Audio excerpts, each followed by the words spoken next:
James bond, Jason bond, इन नामों को सुनकर लगता है ना कि जासूसी की दुनिया कितनी ग्लैमरस है। लेकिन ये सब तो बस कल्पना है। आज हम लोग CIA के उसी हॉलीवुड वाले पर्दे को हटाकर देखेंगे कि असल में ये खुफिया एजेंसी काम कैसे करती है, एकदम अंदर की बात। तो चलिए शुरू करते हैं। इस खुफिया दुनिया की गहराई में उतरते हैं और देखते हैं कि फिल्मों में जो हमें दिखाया जाता है और जो असलियत है उसमें जमीन आसमान का फर्क क्यों है। देखिए, फिल्मों में क्या होता है, एक अकेला जासूस दुश्मनों की पूरी सेना को अकेले ही हरा देता है। लेकिन असल में CIA एक बहुत बड़ी टीम है।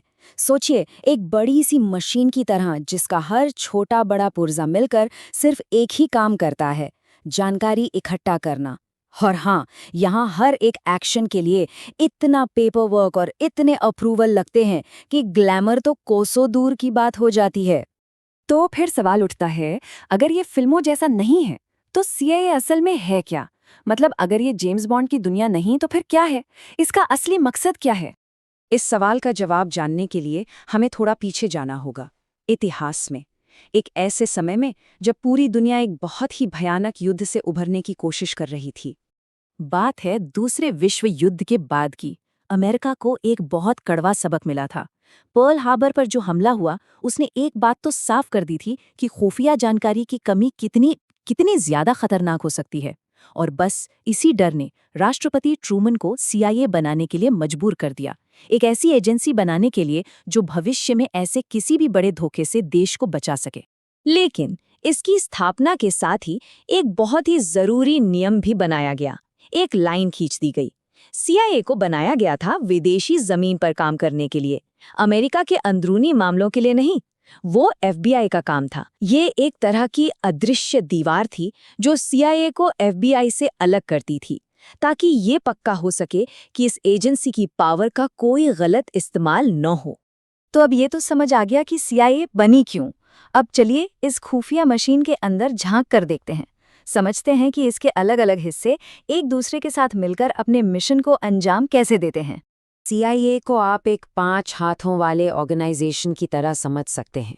पहला हाथ जो दुनिया भर में अपने एजेंट्स भेजता है, दूसरा हाथ जो आसमान से सैटेलाइट्स के जरिए सब पर नजर रखता है, तीसरा जो जेम्स बॉन्ड की फिल्मों जैसी सीक्रेट टेक्नोलॉजी बनाता है, चौथा हाथ जो इन सारे ऑपरेशंस को लॉजिस्टिक्स और सिक्योरिटी देता है, और पांचवा और सबसे नया हाथ जो साइबर की दुनिया में होने वाली जंग लड़ता है।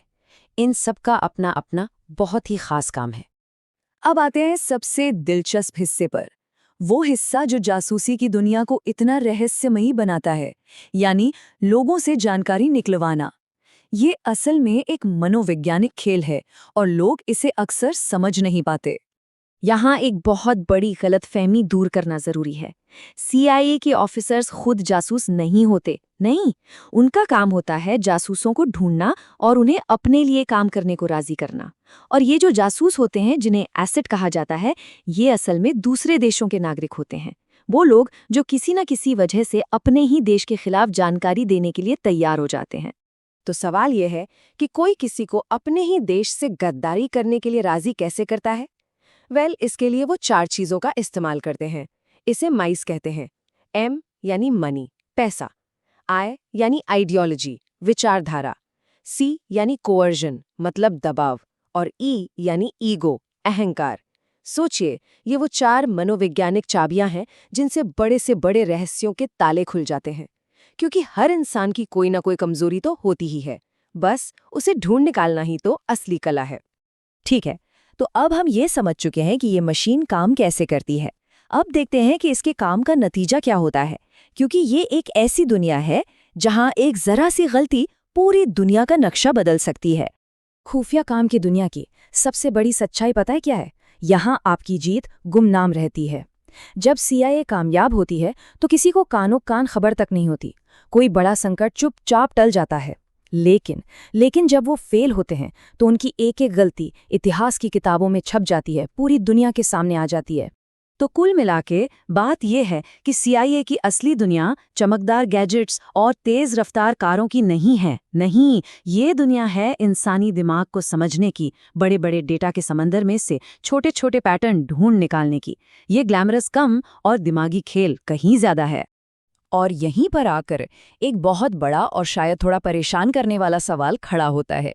एक ऐसी दुनिया में जहां सही और गलत के बीच की लाइन अक्सर धुंधली पड़ जाती है, वहां कामयाबी को कैसे मापा जाए? सोचिए, जब किसी की जीत को हमेशा राज रखा जाता हो और हार को पूरी दुनिया के सामने लाया जाता हो, तो फिर जीत का असली मतलब क्या रह जाता है?